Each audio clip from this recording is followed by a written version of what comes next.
This was number 2, the typical particle motion problem. So, and again, it was on the calculator portion of the exam. So they give you a time interval, and also we're given the velocity. So the first thing I would have done is gone and entered the velocity function in under y1 on the calculator. And they also tell you that the particle starts off at time 0. It's starting basically 10 to the right, or with a position of positive 10.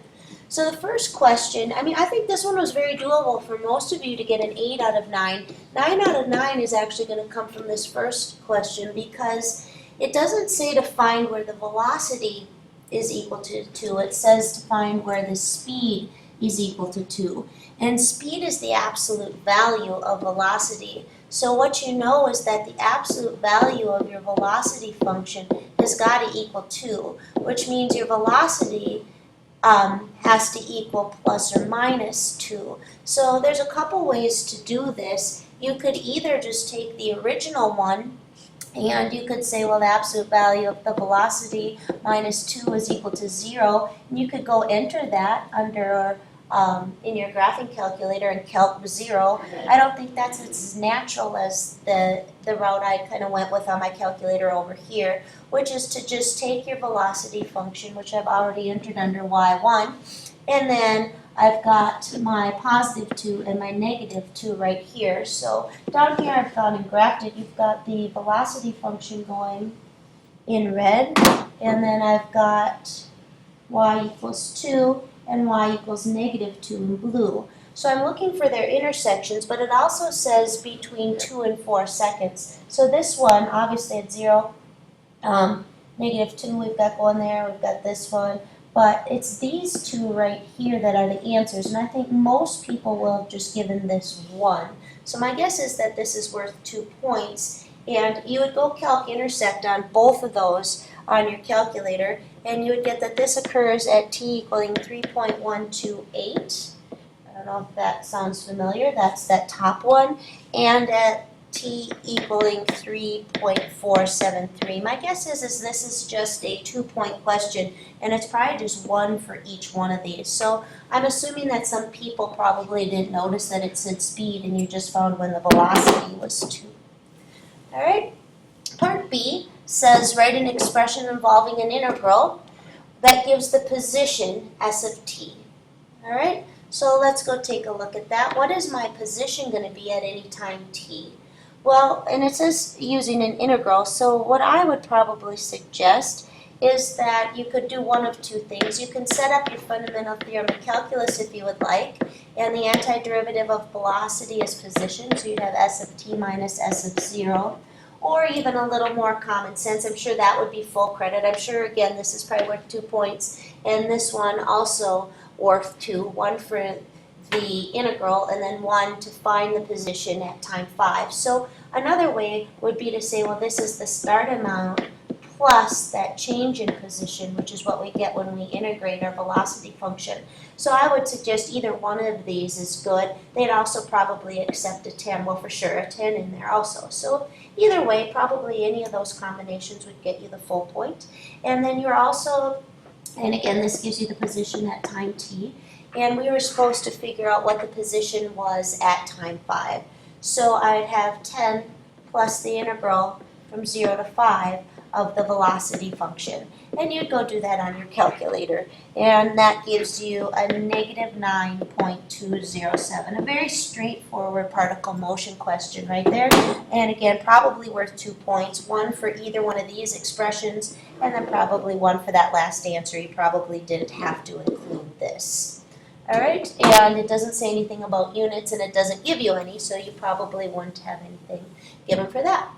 Now, the next one is based on reading your graph. So it says find all times where the particle changes direction. Well, remember, when a particle changes direction, it stops and then goes the other way. So what happens is I have to have had a velocity of 0, and I had to have had a change in sign also. So this occurs right here and right here. So this question basically just involves a very straightforward calc 0 on your velocity function.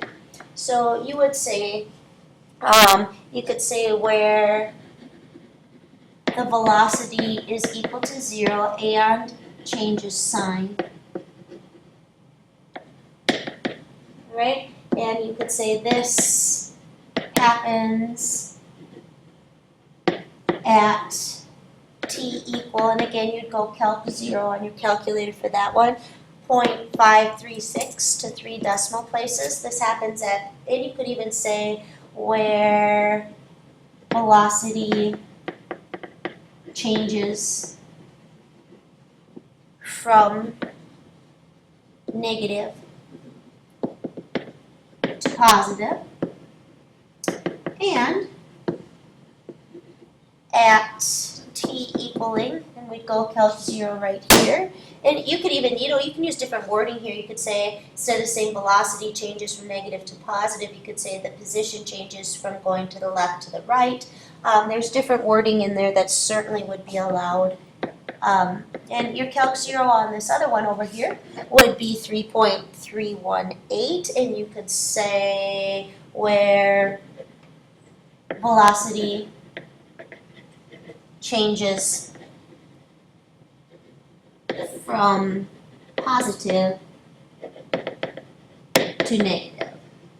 So you would need to have both of those solutions and then some sort of reasoning about how the particle is changing direction when the velocity changes sign. Okay, and my guess is, again, that's probably worth maybe 3, because we have 2 times that it occurs, so probably one for this, and then another one for supplying the good reasoning. So that one, I would assume everyone would know how to do that one. That was a pretty straightforward one.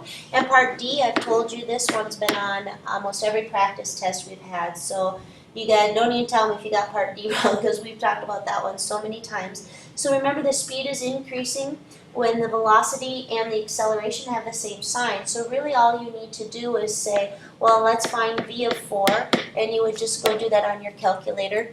And you already have it entered under y1, so however you want to use that. But you end up with a negative 11.48 something. I'm not going to list it all out.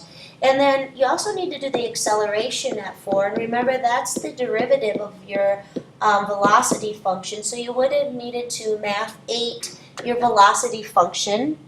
My guess is they would have accepted also a graphical analysis of this as well. What I mean by that is, when you go to time 4, right over here, 1, 2, 3, 4, you can see that the velocity is negative because it's below the x-axis. You also can see that the acceleration, which would be the derivative or the slope of the tangent lines, is negative. So if you gave that kind of an argument, they would definitely accept it. They really don't need these numbers. They really need you just to say that since both velocity at 4 and acceleration at 4 are the same sign, or you could say are both negative, either way, then you would say the particle is increasing. And I'm just going to put implies increasing. And again, you could have done that either graphical analysis of saying that they're both negative, or you could have done it mathematically and plugged them in.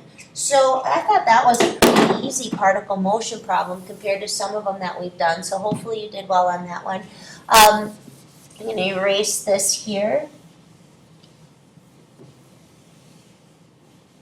And I'm going to start the third one here until I run out of time. So let's go take a look at the third one. This is just like that one with the pot of tea that we had. So again, this has some very similar questions in it. The only thing they threw at you is this midpoint sum, which is kind of unfortunate because of all the 4, it is the easiest to do. And we did cover it way back in chapter 4, and I talked about it once, like the week before the test, but it was just in passing. I assumed they wouldn't put the easiest one on there, but you know what they say when you assume. So again, not quite sure. Hopefully most of you figured it out because it is the easiest of the 4, but we also reviewed it the least, so this one I would take as kind of my fault, but let's go take a look at this. So for part A, use the data in the table to approximate the derivative at 3.5, and that's a typical question that's been on all of these, so you should definitely get the 2 at least on this one. We would say that it's the slope of the secant line, or change in y over change in x, which gives you a 1.6, I believe, right? And you'd also need a label on that, and this would be ounces per minute is the average rate of change. And again, that would be 2 points for the answer and for the units, because it says to indicate units. Now, part B is interesting because they're testing you on something we covered a lot, but it's written in a little different context. So I hopefully have enough time to do this one. I think I do, but it says, is there a time? So this is an existence theorem, kind of like the intermediate value theorem or the mean value theorem. They want to know, is there a time between 2 and 4, so we're talking about just this interval right here, where you could tell me that the instantaneous rate of change is 2.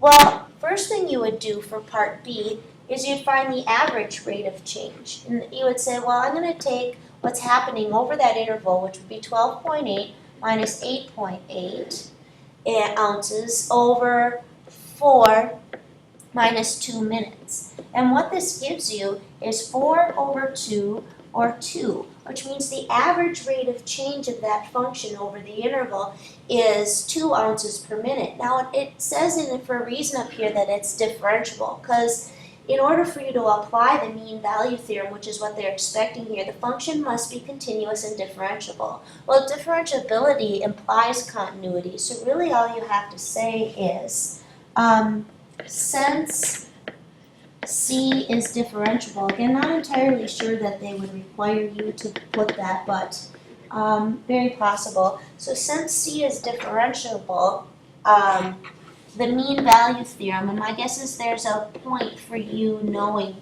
that that's what you're using. The mean value theorem states that there must exist some time t, you could call it, or time c, whatever, time t where the average rate of change